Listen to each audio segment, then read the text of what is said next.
I'd say that we're working on two major things. For the developed markets, we're really working on how you take what you have in your leather wallet and put it in your mobile wallet. That's your credit cards, your loyalty cards, etc. And so behind me, you can see we've got things like NFC, which allows you to take your phone to tap and pay for things.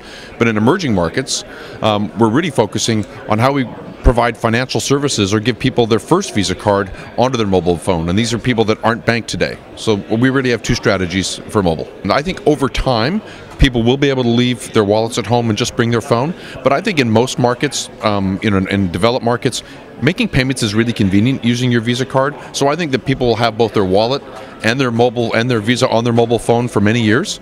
But I think we are going to get to a point sometime in the future where all you need is your mobile phone, because issues like whatever network charges or the availability of devices that accept mobile payments, or the flexibility that we give consumers to make payments, all those problems will have been solved. So in the long term, you'll just need your mobile phone. But I think for the next 10 years or so, people will do both.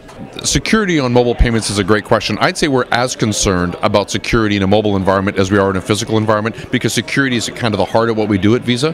And so when we've approached all of our mobile payment strategies, we think a lot about security, but mobile phones have some inherent advantages. First of all, they're chip-based, which allows you to do things that we call like dynamic authentication, or to make the authentication even more secure than it might be on a credit card with a magnetic stripe. But more than that, as you know, people on their mobile phones today can set individual pins to access applications. So we also put customers in a lot more control than you do, and again, in a card environment that doesn't have any of those network capabilities or the ability to set pins on a plastic card.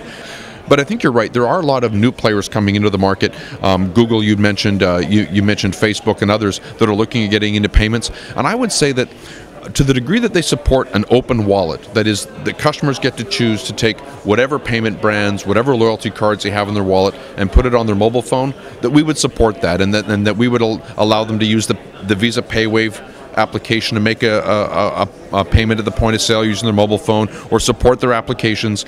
But we want wallets to be open to give customers control. Visa has already built a lot of flexibility into the fees that we structure, depending on what market you're in and what GDP looks like and people's ability to pay.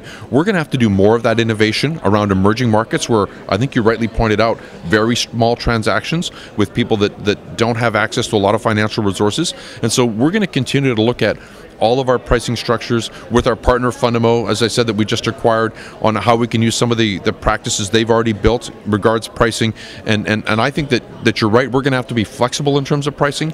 But if you take a look at some of the cash-based alternatives, like people using bus drivers to transfer money in many of these markets, paying 10 or 15%, people going to money cash agents and paying 15 or 20% of the value, we think that we can provide a very kind of cost-effective or low-cost solution and still electronify those payments. We recently purchased Fundamo, which is the largest mobile wallet provider in the world. They support more than 40 operators in more than 30 markets. So I would say that a key part of our mobile strategy is to bring banking to the unbanked and allow people to connect to the global ecosystem for the first time with a virtual Visa card on their phone.